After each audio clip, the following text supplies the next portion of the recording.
Assalamualaikum warahmatullahi wabarakatuh. Pada kesempatan ini, izinkan saya memperkenalkan diri terlebih dahulu. Nama saya Prasika Dewi Nugrah. Saya seorang magister penciptaan seni tari. Saat ini saya bekerja sebagai tenaga pengajar di program studi seni tari jurusan Seni Pertunjukan Institut Seni Budaya Indonesia ISBI Aceh. Saya mengajar di program studi seni tari dari tahun 2016 dan telah mengampu beberapa mata kuliah, salah satunya yaitu mata kuliah koreografi industri. Baiklah, saya akan menginformasikan tentang mata kuliah koreografi industri ini. Mata kuliah ini diampu oleh 2 orang dosen termasuk saya sendiri dan 1 rekan dosen penciptaan lainnya. Dengan bobot SKS sebanyak 3 SKS dengan jenis mata kuliah koreografi dan diberlakukan untuk mahasiswa semester 4. Deskripsi singkat mata kuliah koreografi industri adalah mata kuliah ini bertujuan agar mahasiswa dapat menciptakan sebuah karya tari baru yang bersumber dari proses mengkreasikan tari tradisi yang sudah ada serta disesuaikan untuk kebutuhan industri tari. Mata kuliah dengan penyampaian materi secara praktik tentang pengaplikasian ilmu koreografi dasar yaitu 3 elemen gerak tari mencakup aspek ruang, waktu, tenaga, dan 9 elemen tari yaitu aspek gerak tari, desain atas, desain lantai, musik, desain dramatik, dinamika, komposisi kelompok, tema, perlengkapan tari, serta didukung dengan konsep penciptaan tari kreasi. Capaian pembelajaran mata kuliah ini adalah: yang pertama, mahasiswa mampu menciptakan tari kreasi baru berdasarkan tari tradisi yang sudah ada. Kemudian yang kedua, mahasiswa mampu mempertanggungjawabkan secara ilmiah karya tari baru yang diciptakan. Yang ketiga, mahasiswa mampu mempertunjukkan karya tari yang sudah diciptakan. Yang keempat, mahasiswa mampu mengelola pertunjukan secara kolektif.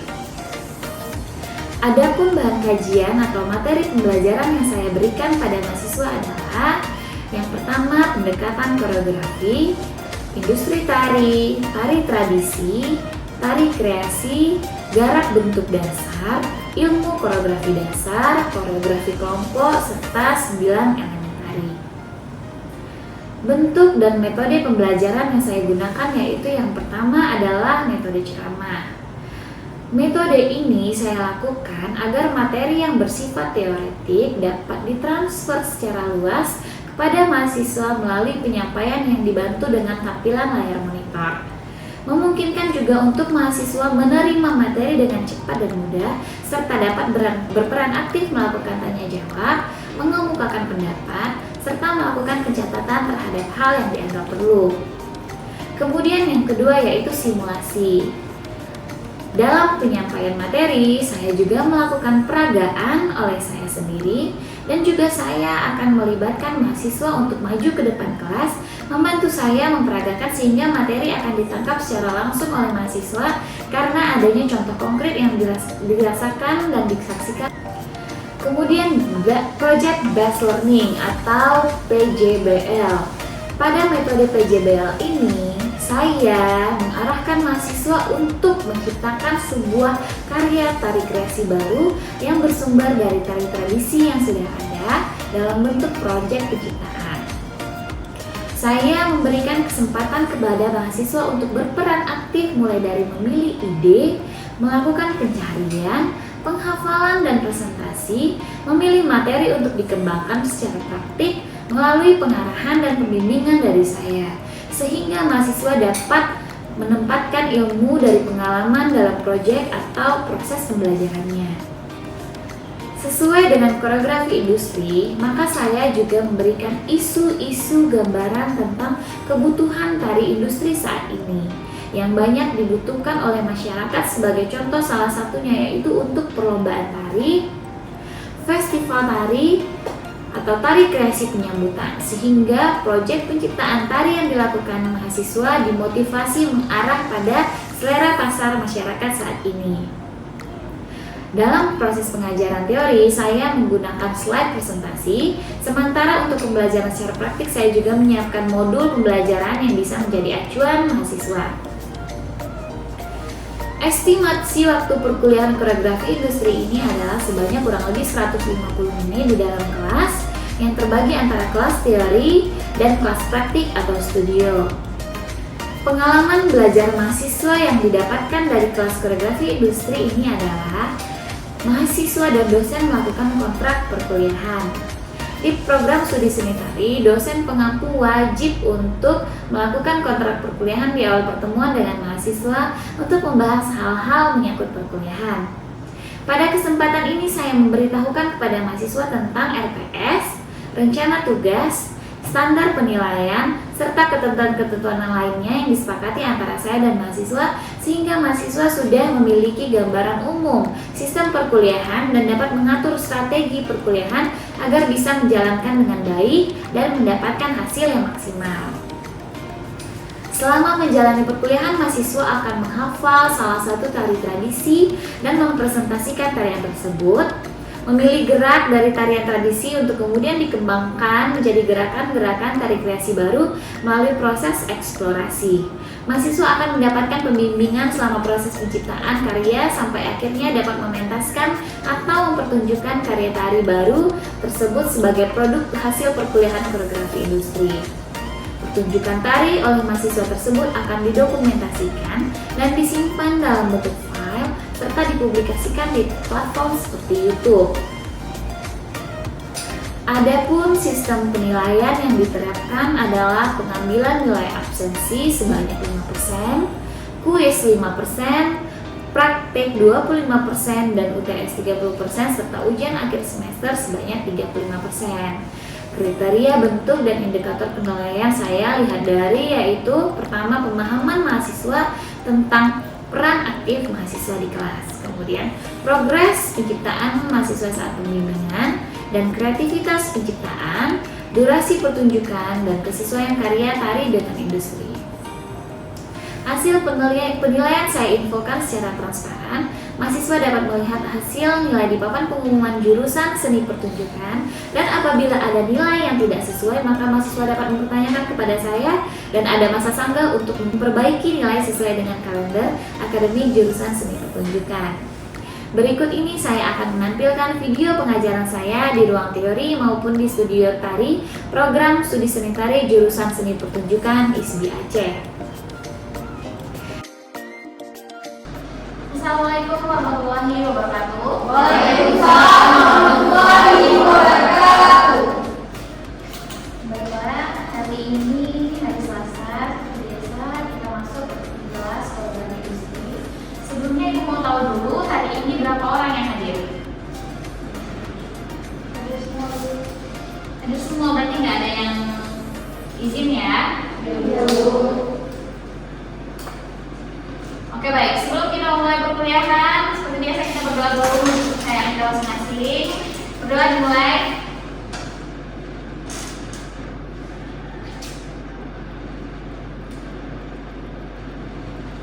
Selesai. Materi kita hari ini adalah tentang gerak-gerak dasar dan gerak pengembangan. Minggu lalu kita udah belajar tentang seperti apa itu tari tradisi, kemudian seperti apa itu tari kreasi. Dan kalian juga udah presentasi bagaimana tari tradisi itu. Liza, kemarin tari tradisinya tradisi apa? Tari gedumba. Ada yang ambil rambut lampuan nggak? Nggak ada. Kemudian yang ambil tarian duduk apa itu? Rata mesekat. Kemudian suci salah itu ya. Oke, jadi dari tari yang minggu lalu kita kan udah praktik seperti apa ya tari tradisi itu. Kemarin udah Ibu bilang kalian di rumah pikirkan apa kira-kira yang minggu depan kalian akan pilih sebagai gerak dasar ya. Jadi dari suatu tarian tradisi itu kita pilih boleh salah satu saja sebagai gerak dasar, boleh dua atau lebih. Satu aja udah cukup. Contohnya kalau Ibu dulu waktu Ibu menciptakan tari kreasi, Ibu kan berpijak dari tari tangga ya dari Sumatera Selatan. Jadi ibu memilih namanya gerakan seperti ini. Kalian udah dapat mata kuliah tarik tangga belum? Udah.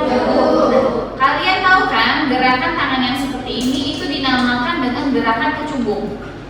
Ya, jadi gerakan inilah hanya satu gerakan ini saja yang ibu ambil sebagai dasar pijakan tari tradisi itu untuk ibu kembangkan menjadi tari kreasi. Jadi dari satu gerakan aja itu kita bisa buat satu tarian baru lagi.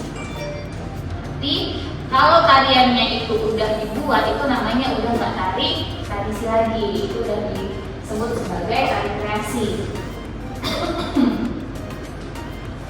Oke,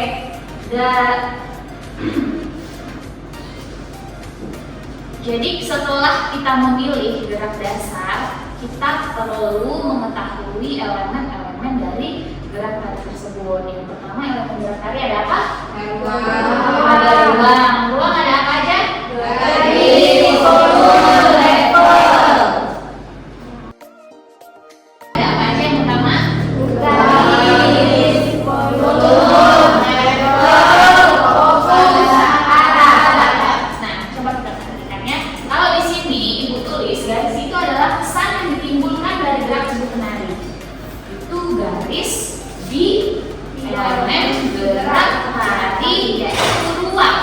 Tapi kalau garis, pengertian garis yang sebenarnya siapa yang tahu? Ayo, garis itu apa sih? Ini kan garis kalau di gerak. Ada yang tahu nggak? Apa sih garis? Perpindahan Dari suatu dari itu gerak.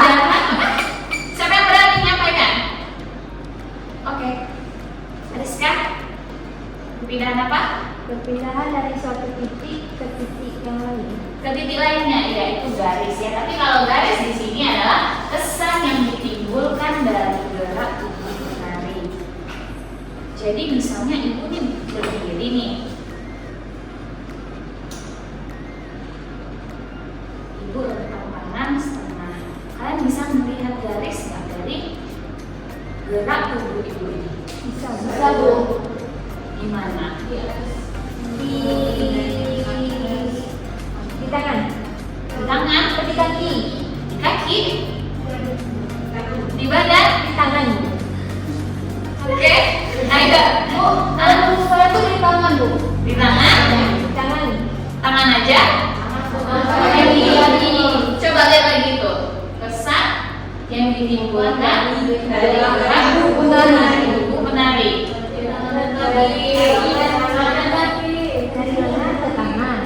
Terus Dari kaki ke depan. Itu kaki dari belakang ke depan.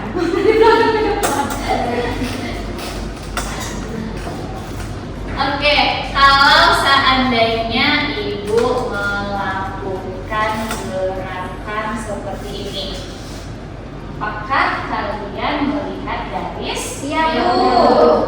Di mana? Di putarannya, garis putar. Putarannya di mana? Di sini, di sini, di sini. Di sini bebannya, Bu. Di Garis apa yang kalian lihat? Lingkaran. Lingkaran. Volume. Volume. Garis putar, itu garis putar. Lingkaran. Jadi beda ya antara garis dengan volume. Kalau volume itu adalah jangkauan gerak yang dibuat oleh penari tergantung dari besar kecilnya ruang gerak yang diciptakan oleh penari. Misalnya itu gerak ini. Ini volumenya Kecil. Kalau ibu geraknya gini, Besar. kalau ibu geraknya gini, Besar. kalau ibu geraknya gini, Besar. lebih besar. Jadi tahu yang mana yang volume. Kalau seandainya nanti mengembangkan gerak, kalian harus tahu. Kalau disuruh, coba volumenya. Kalian misalnya pakai volumenya yang kecil. Gini. Coba besarkan lagi volumenya. Jadi nggak bingung lagi apa sih yang disuruh ibu itu. Ya? Iya, Bu. Coba sih. Kita contohkan ya temannya ya. Coba buat satu gerakan. Ada potongan ini, Pak. Buat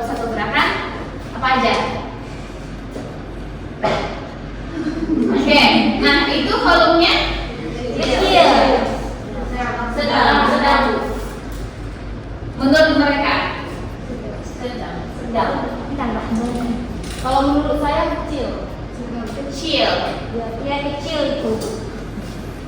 Kecil. Coba volumenya ditambah lagi. Gerak itu juga.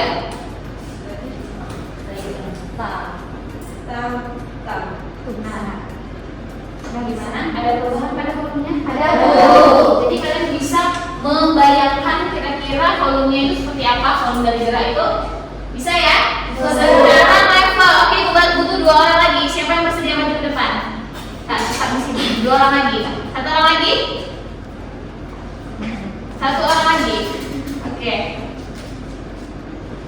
Pada berani ya mahasiswa prodi hari ini. Udah menyerah. Kita kayaknya nggak perlu buat level ya. Udah ada levelnya. Oke, kita ulang dulu. Yang 1 setengah wadah, yang 1 cincin. Oke, nah ibu mau menerangkan di sini adanya level pada gerak tubuh penari. Yang duduk dari lantai ke posisi duduk itu dinamakan sebagai level rendah. Kemudian menekuk itu level sedang. Kalau berdiri udah level apa? Tinggi. Itu sedang. Kalau Oke. Kalau jinjit baru tinggi. baru tinggi. Jinjit lompat baru tinggi ya. Kalau berdiri aja itu berarti sedang. Oke, bentar ya. Silahkan duduk. Nah, sekarang dari ruang juga ada yang namanya fokus pandang. Jadi antara fokus pandang sama arah hadap ini kadang-kadang rancu ya. Kadang-kadang kita bingung membedakan antara fokus pandang sama arah hadap. Sekarang ibu arah hadap ibu kemana? Arah hadap Di depan. Fokus pandang ibu kemana? Ke depan. Sekarang arah hadap ibu kemana? Ke samping. Ke kiri. Samping kiri. Fokus pandang ibu kemana? Ibu mau lihat kemana? Fokus pandang ke depan. Yo, Badannya kanan. Itu ke samping kanan. Serong. Kanan. Mata ke mana? Mata Mata ibu begini. ke depan. Arah hadap kemana? Kiri atau kanan? Kalau kita melihat ya, kita melihat itu adalah sisi dari penarinya, bukan dari kita sebagai penonton ya. Ya betul. Jadi kalau ibu hadapnya kemana? Arah hadapnya?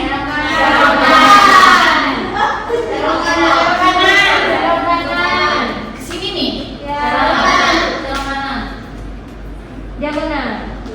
Ya, serong atau diagonal kanan depan ya. Ada depannya. Kalau ibu kesini itu diagonal kanan belakang ya, atau serong kanan belakang ya. Jadi nggak serong, diagonal ya. Kemudian arah hadap ibu kemana? Ke bawah. Ke bawah. Titik fokusnya ke bawah. Ke sini. Iya, fokus pandang ibu kemana? Serong. Ke situlah. Ke samping. Ke samping kiri. Samping kiri.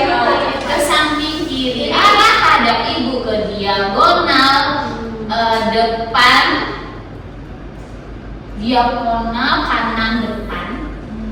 Fokus pandang ke samping kiri. Nah, kalau ke sini berarti fokus pandangnya ke depan. Diagonal kiri. Diagonal kiri. Oke, udah ngerti ya? Jadi fokus pandang itu adalah konsentrasi penari ketika melakukan gerakan. Jadi kemana wajahnya menghadap, ya? Kalau arah hadap itu kemana tubuhnya menghadap. Jadi tidak selalu mereka bersamaan, ya? Oke, kita lanjutkan. Jadi elemen air yang kedua itu ada waktu. Waktu ini yang pertama ada tempo, kemudian ritme dan meter. Jadi kita harus memahami ini tidak hanya untuk melakukan durasi per gerak atau tempo gerak, tapi juga durasi pertarian atau perangkaian gerak atau penyusunan gerak. Kemudian kita juga harus mengetahui ritme, pengaturan pola-pola gerak yang mengarah ke bentuk struktural seperti awalan, pengembangan, dan akhir. Kalau biasanya menari hitungannya sampai berapa? 8. Haruskah itu selalu 1 sampai 8? Tidak. Jadi apakah boleh itu sampai 5 saja? Boleh, tidak Boleh sampai 12? Boleh. Enggak. Batasnya enggak. Kenapa? Alasannya? Tidak boleh sampai 12?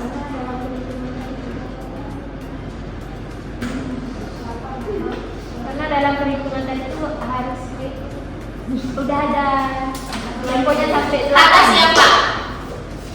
Kata bapak. Kata siapa? FDM ibu dengarnya.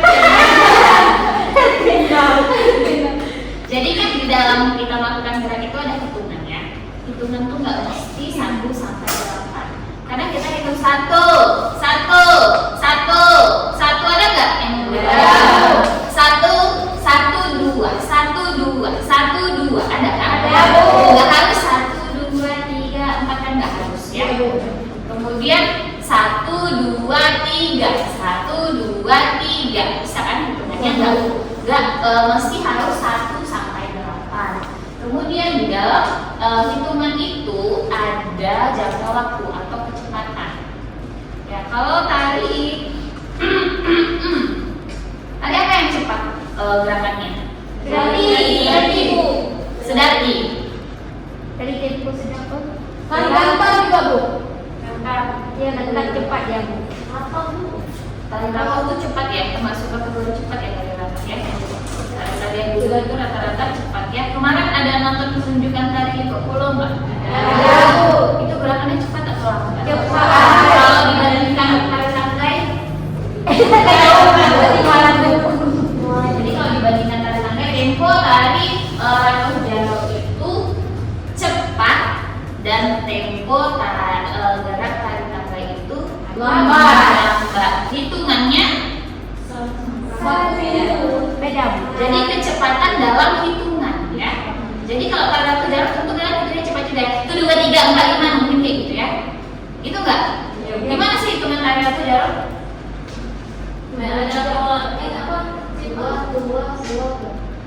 Oh jadi pola hitungannya nggak 1 sampai 8. Enggak, Bu. Kalau tari Sedati Itu ini enggak sampai 8 kadang ada juga. jadi kan kemarin kita kan tari tradisi ya. Tari tradisi hitungannya 1 sampai 8 enggak? Tradisi. Enggak. Tari apa? Penabuan. Kalau aku kan tari tradisi. Tari buka tuh, hitungannya 1 sampai 8, Bu. Tari buka. Iya, Tarinya. tari. Tempo geraknya Sedang. sedang. Oke. Jadi kalau tempo gerak itu ada cepat, Ada ada sedang, ada lambat. Jadi kita kasih perbandingan ya. Kalau tari Ratu Jaro temponya segini, mungkin tari tangkai temponya segini. Iya. Kemudian tari piring temponya. Ya. Jadi yang pertama cepat, kedua lambat, ketiga sedang, ya.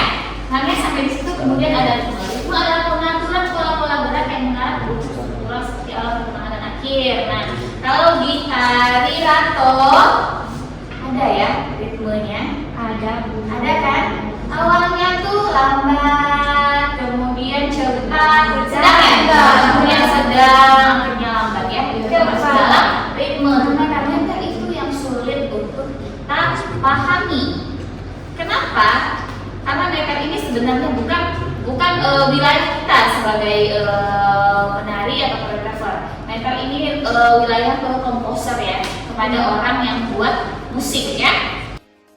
Selanjutnya kita akan pindah ke ruang praktikum yaitu studio tari di bawah. Anak-anak sekalian silahkan siapkan apa yang perlu disiapkan. Siapa yang belum pakai baju praktik mungkin bisa ganti dulu. Nanti kita ketemu 5 menit lagi di ruangan studio ya. Oke, terima kasih. Silakan.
Volume-nya besar, terus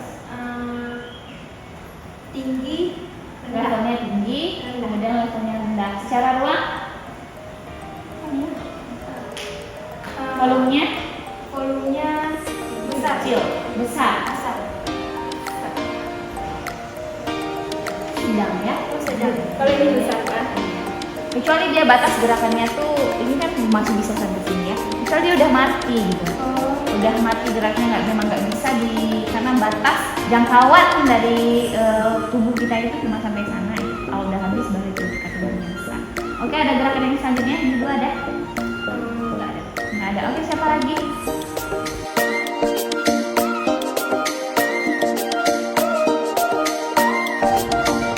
Demikian pemaparan singkat dari saya, semoga dapat memberikan gambaran bagaimana kegiatan pendidikan dan pengajaran yang saya lakukan sebagai dosen di program studi seni tari jurusan seni pertunjukan ISBI Aceh, khususnya pada mata kuliah koreografi industri.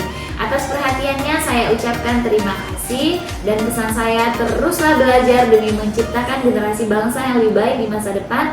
Saya akhiri, wassalamualaikum warahmatullahi wabarakatuh.